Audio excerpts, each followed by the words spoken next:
हमारे साथ स्टूडियो में अनंत विजय जी आ चुके हैं। आप उनको इंडिया टीवी पर अक्सर सुनते हैं। अनंत जी, बहुत स्वागत है आपका। हम आपको 5 बजे से सोच रहे थे, आप हरियाणा पर भी बताएंगे हमको। हम तो अब ये मत कहिएगा कि हमने नहीं बुलाया। नहीं, हम तो ये सोच रहे थे कि आपने कॉफी के लिए बुलाया, आपने कश्मीर के लिए बुला लिया।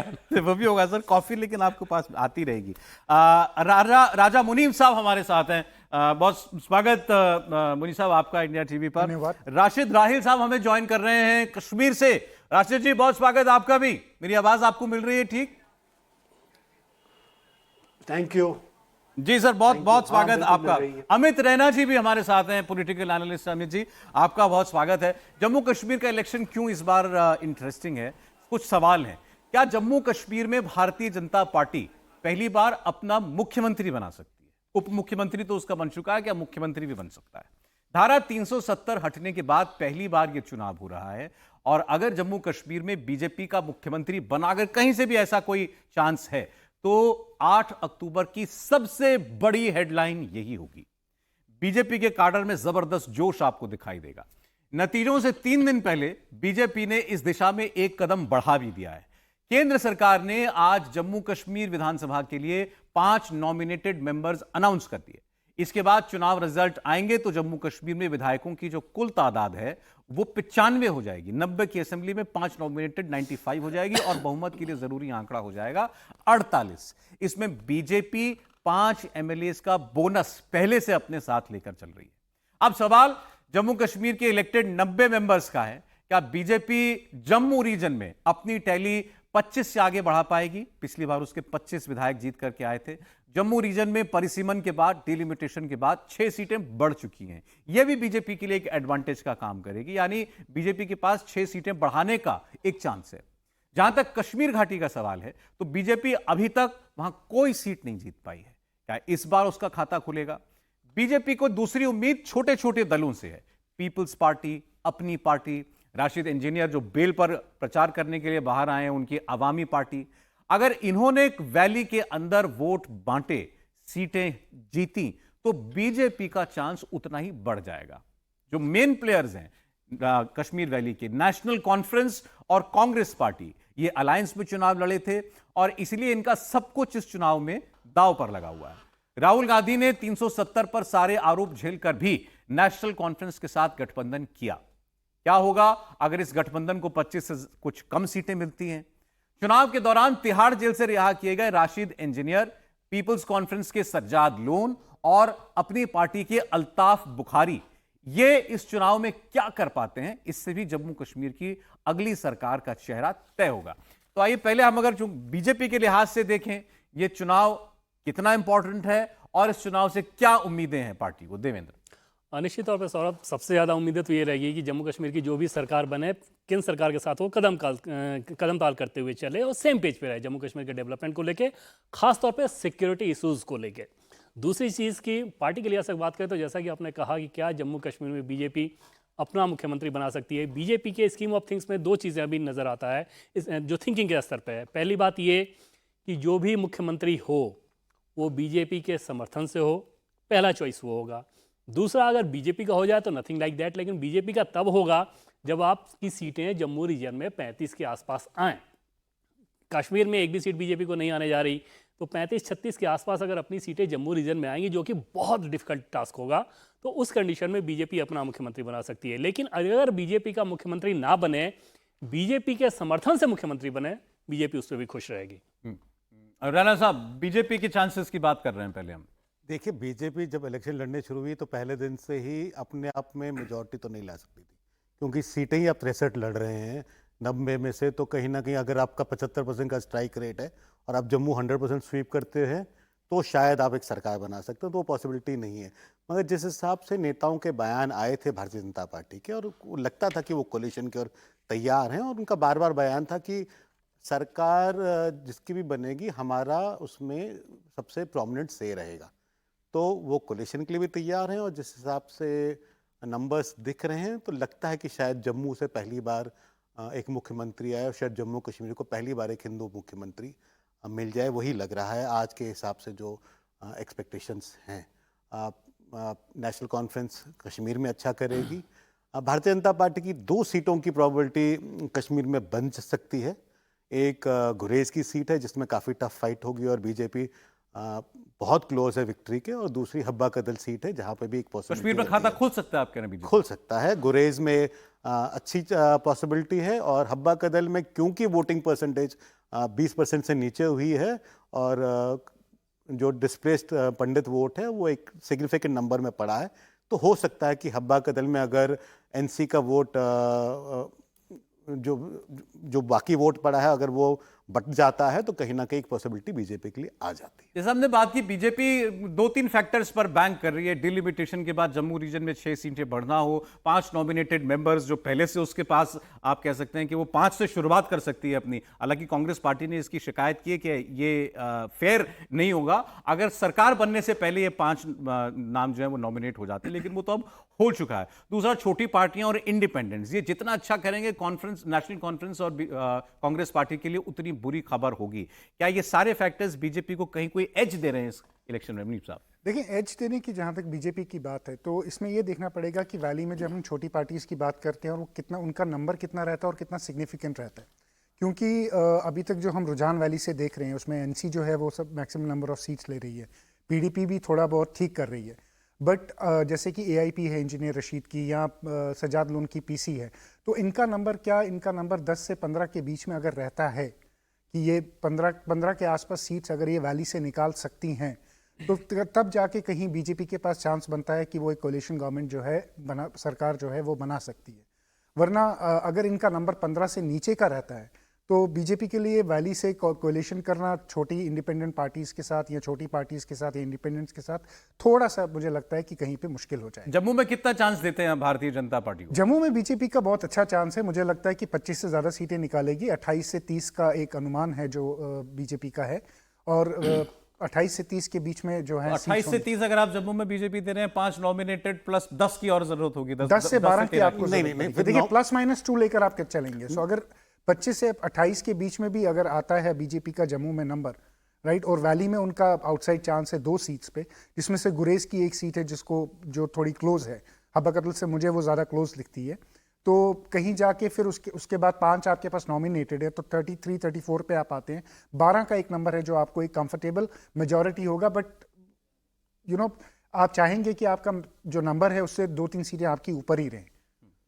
बॉर्डर हमारे पास जो सीटें हैं मैं चाहूंगा हम लोग अब उसको दिखाते रहे लगातार। नॉमिनेटेड कुछ एक बात सीटों पर हम लोग कहूंगा, कैंडिडेट्स नॉमिनेटेड डिस्कस पे करेंगे। क्या होगा कि अगर आप नॉमिनेटेड सीट्स आ जाती हैं तो फिर आपको 48 नंबर क्रॉस करना है, तो 45 नहीं रहेगा। अरे 48 हो जाएगा फिर वो 48 हो जाता है, तो वो ठीक है, वो थोड़ा सा एडवांटेज बीजेपी को मिलता है, मगर नंबर 48 पे मूव कर जाता है वो। सर 2014 में सरकार तो भारतीय जनता पार्टी बना चुकी है, तो इतिहास तो पहले रचा जा चुका है, दूसरा इतिहास रचने की कोशिश है उसकी कि मुख्यमंत्री भी हमारा हो जाए।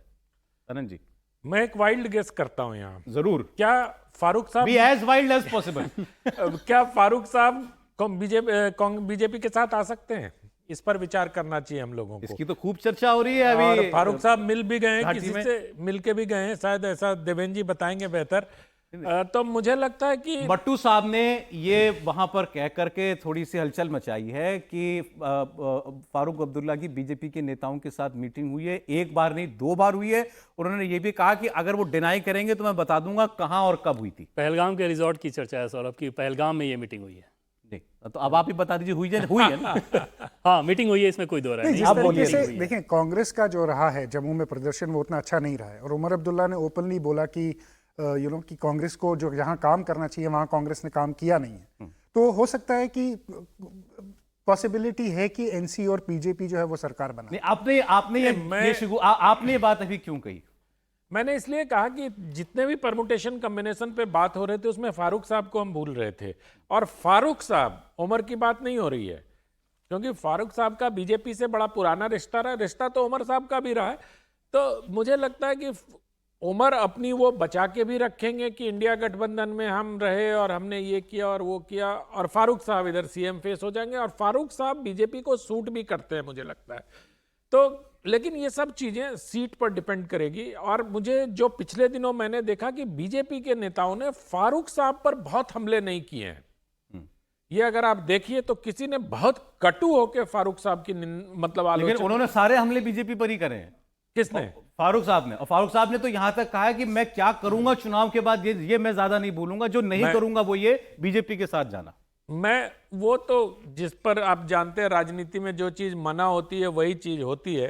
तो वो मैं इसलिए कह रहा हूं कि एनसी के लोग जो है ना वो कांग्रेस पार्टी से अटर डिसअपॉइंटेड है कि जम्मू रीजन में जो काम करना चाहिए था कांग्रेस पार्टी को, चुनाव ही नहीं लड़ा उन्होंने। एक तरह से जम्मू रीजन में कांग्रेस पार्टी चुनाव हारने के लिए चुनाव लड़ी है।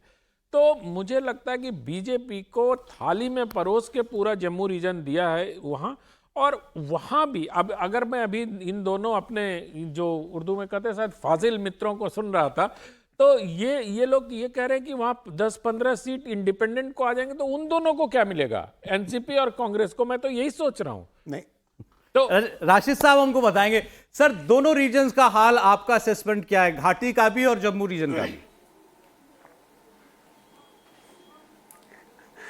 देखिए, जहां तक वादी का ताल्लुक है, वादी में एक डिफरेंट सिचुएशन है। आप वहां क्या सोच रहे हैं मैं आप लोगों का सुन रहा था, जो हमारे साथी हैं मुनीब भाई जो है वो उनका भी सुन रहा था, लेकिन ज़मीनी सूरत हाल कुछ मुख्तलिफ नज़र आ रही है। घाटी का जहां तक ताल्लुक है, यहाँ बिल्कुल जो वोट पड़ा है कहीं ना कहीं वो बीजेपी के अगेंस्ट पड़ा है। अब किस जमात को पड़ा है या आज़ाद उम्मीदवार को पड़ा है वो अलग सूरत हाल है, लेकिन जहाँ तक हमने पूरी वादी में जो इलेक्शन तीनों फेज़ हमने कवर किए, तो यही सामने आ रहा था कि आज हमें किसी न किसी तरीके से बीजेपी को पीछे रखना है। तो उस सूरत हाल में मुझे लगता है कि यहाँ नेशनल कॉन्फ्रेंस जो है सबसे बड़ी तंजीम उभर कर आएगी, और जम्मू रीजन में जो सबसे बड़ी तंजीम है वो भारतीय जनता पार्टी उभर कर सामने आएगी। जहां तक आज़ाद उम्मीदवारों का ताल्लुक है, जिस तरह इंजीनियर रशीद के बारे में कहा जा रहा था कि वो 10 से 15 सीटें अकेला एआईपी हासिल कर सकता है, जेल से छूटने के बाद जो उनकी जो रैलीज हुई थी, जो उनके साथ जवान जुड़ रहे थे, तो ज़मीनी सतह पे कहीं न कहीं वहाँ कमज़ोरियाँ नज़र आ रही है उसकी पार्टी को लेकर। हाँ, 2-4 कैंडिडेट उनके ऐसे हैं जहाँ से वो सीटें निकाल सकता है। इसी तरह अल्ताफ़ बुखारी साहब की 2-3 सीटें निकल सकती हैं। तो कुल मिलाकर अगर हम आज़ाद और ये 2-3 छोटी छोटी पार्टियों के लोग मिलाकर जमा करते हैं तो 10 से 12 लोग, अगर मान लीजिए मुनीब साहब का ही 25 से 30 सीटें जम्मू रीजन में भारतीय जनता पार्टी को मिलती है, फिर भी यहाँ इन सब को मिलाकर कहीं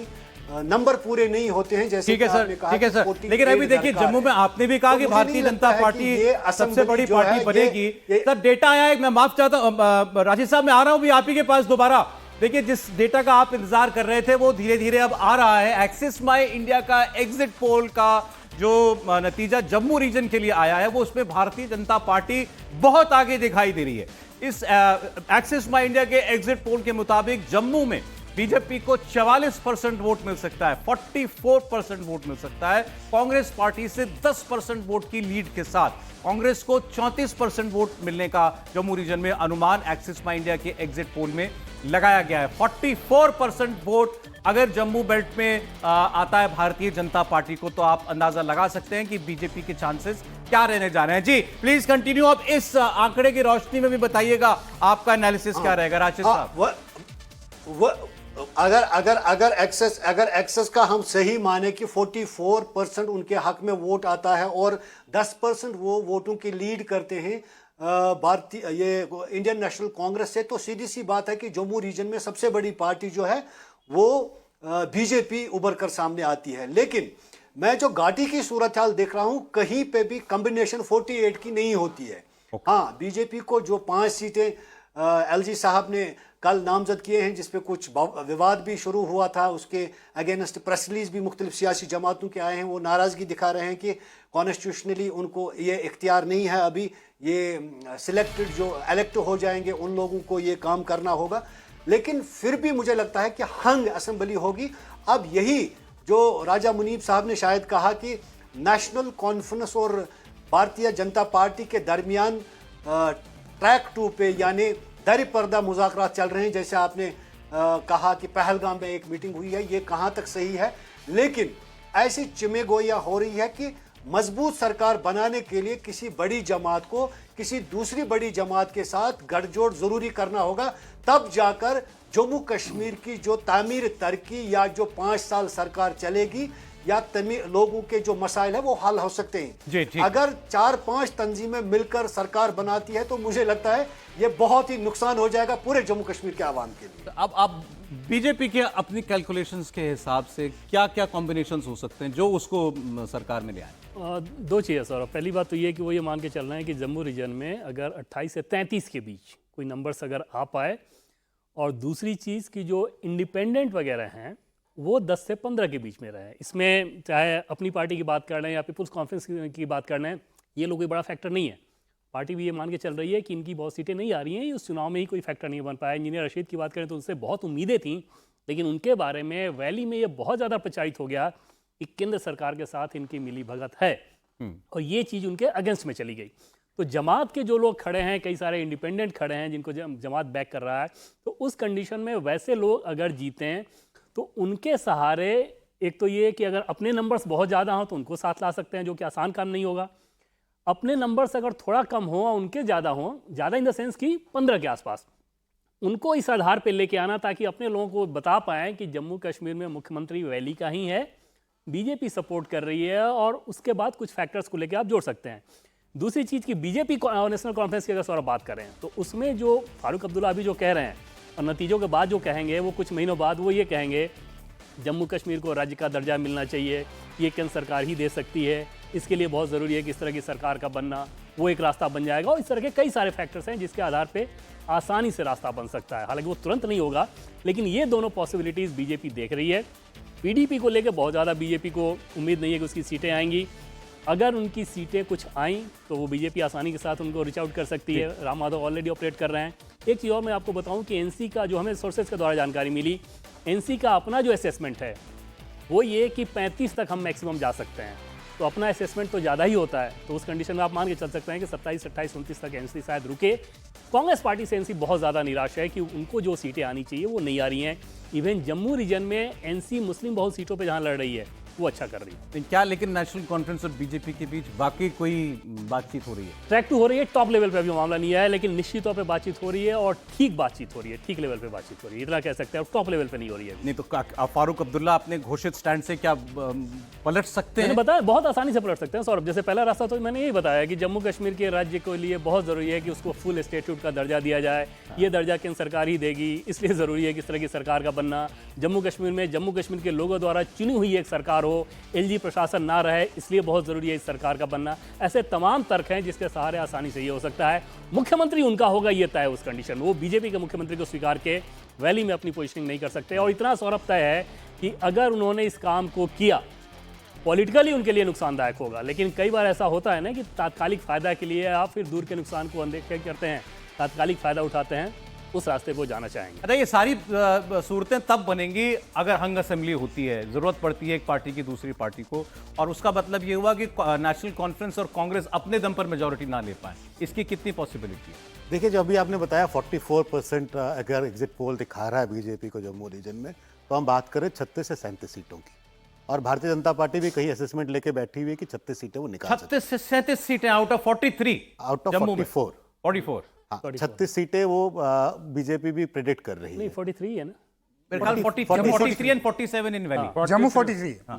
43, 47 35-36 सीटें। और अगर जो alliance, so called alliance partners Kashmir में हैं, सजाद गनी लोन 3 सीट निकाल लेते हैं, अल्ताफ बुखारी 3 सीटें निकाल लेते हैं, तो आप 42, 43 पे तो पहुंच ही गए हैं।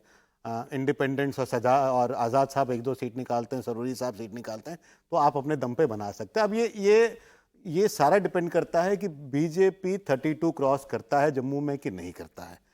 जहाँ तक जो इंडिपेंडेंट की गेम खेली गई थी कश्मीर वैली में, वो कहीं ना कहीं फ्लॉप नज़र दिख रही है, क्योंकि इंजीनियर राशिद पे जो एडवांटेज उनको पार्लियामेंट्री इलेक्शन में मिला था, वही आज उनके लिए डिसएडवांटेज हो गया। कहीं ना कहीं वो मरकज़ कहते हैं, मरकज़ की चाल, कश्मीर का बड़ा फेमस डायलॉग है, तो वो मरकज़ की चाल आज उभर कर आ रहे हैं और शायद वो उसके लिए नुकसान करेगा। तो जो एक्सपेक्टेशन था कि 10 से 12 सीटों में जमात इस्लामी और एआईपी डेंट मारेगी नेशनल कॉन्फ्रेंस को, वो आज लिमिट होता हुआ दिख रहा है।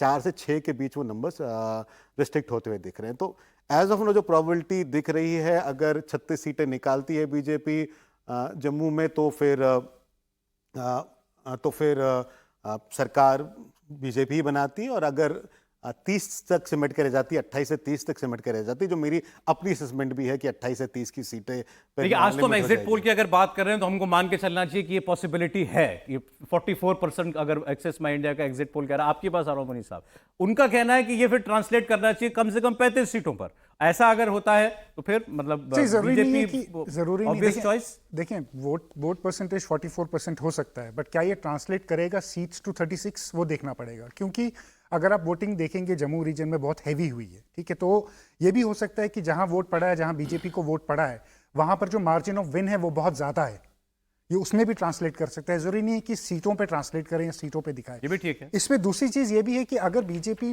28 से 30, जो कि राणा जी ने भी बोला और मेरी भी वही असेसमेंट है कि 28 से 30 में सिमटेगी, इसमें एक और कॉम्बिनेशन जो है वो निकल के आता है कि कहीं एनसी और आईएनसी पीडीपी के साथ जुड़कर, या फिर पीडीपी और जो बाकी जैसे आप जमात के कह रहे हैं 1-2 हैं सीट्स, या इंजीनियर रशीद के साथ जुड़कर कोशिश ना करें सरकार बनाने की, वो भी एक सिनेरियो है जो ओपन है फ्रॉम द वैली। सो उसको भी आपको थोड़ा सा देखना पड़ेगा। तो बहुत कुछ निर्भर करेगा पहलगाम में क्या क्या क्या हुआ है उस पर।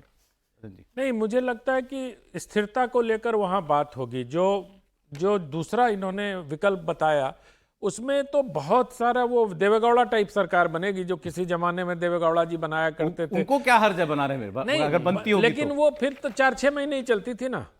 तो कश्मीर में ऐसा केंद्र सरकार भी, बीजेपी के लिए तो बहुत अच्छी स्थिति होगी अगर ऐसी देवेगौड़ा टाइप सरकार बनती है या गुजराल साहब टाइप सरकार बनती है।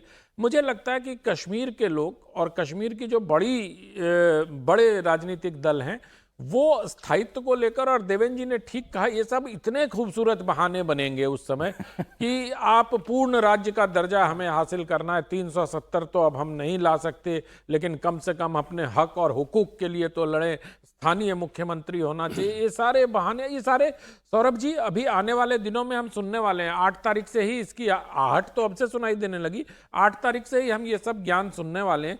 और ज्यादातर ये ज्ञान महबूबा मुफ्ती कुछ कर पाएगी, पता नहीं, आप लोग बेहतर बता पाएंगे। मुझे तो महबूबा जी से कोई उम्मीद नहीं है। इल्तिजा अगर एक आध इल्तिजा की अपनी सीट तो जो है वो बड़ी मुश्किल है, बट पीडीपी का असेसमेंट है कि 6 से 8 सीटों का असेसमेंट है उनका, जहां पर वो कुछ कर पाएंगे। अब वही है कि अगर खुद ही पार्टी 6 सीट सोच रही है तो कहां जाएगी। लेकिन एक जो 44 वाली बात आप लोग कर रहे थे ना, 10% का गैप बहुत ह्यूज होता है। अगर आप मतलब ये इलेक्टोरल इसमें एनालिसिस करें सौरभ जी, तो जो 10% का गैप होता है वो सीट में तब्दील होता है। 6% में तो बहुत बड़ा गैप हो जाता है। हमने पूर्व में भी देखा है कि जिस पार्टी को 6% सीट मिला है या जिस पार्टी को 6% सीट कम मिला, वो डेसिमेट हो जाती है, उसको खड़ा होना बहुत मुश्किल होता है अगले चुनाव तक। और अगर ये सर्वे सही है, हालांकि अब मैं सर्वे पिछले चुनाव में घायल होने के बाद आप तो ऐसे कह रहे हैं आप ही घायल हुए जैसे। मतलब हम तो ये कह रहे हैं सर, पूरी जमात घायल हुई थी, तो सब घायल हुए हैं, लेकिन फिर भी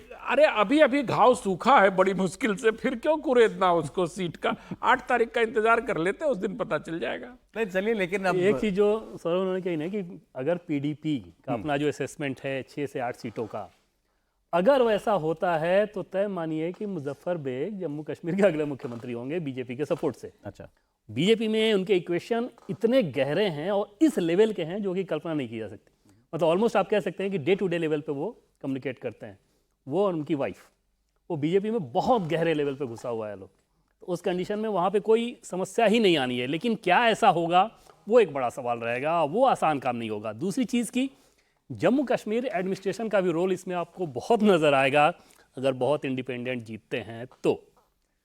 नहीं, इसमें एक और चीज आप ये इशारे से बढ़कर कहना पड़ेगा इससे ज्यादा मैं इसमें कुछ नहीं कहना चाहूंगा। देवेंद्र जी इतना बहुत कम बोलते हैं। एक और चीज है, ये जो रशीद राइल जी बोल रहे थे कि वैली में जो वोट है वो एंटी बीजेपी है, कि सारे चाहते हैं बीजेपी को बाहर रखें। पहली बार नहीं, अगर 2014 का हम इलेक्शन याद करें तो पीडीपी का जो मेन कैंपेन था वो ये था कि हमको वोट डालो, बीजेपी को बाहर रखना है, राइट। और पीडीपी ने जो 28 सीटें वहां जीती थी वो इसी कैंपेन पे जीती थी कि एंटी बीजेपी वोट को उसने गार्नर किया था, सेंटिमेंट को गार्नर किया था वैली में। तो ये पहली बार तो हम वैली में देख नहीं रहे हैं। तो अगर एनसी ने भी इस बार वही कोशिश की है, हो सकता है कि दोनों मिलकर सरकार बनाएं। इसमें सौरभ कोई दो राय नहीं कि चाहे जम्मू कश्मीर में आप जो भी दावा कर लें कि केंद्र सरकार के तहत हमने ये काम किया, वहां के वोटर्स के दिल में बीजेपी नहीं है।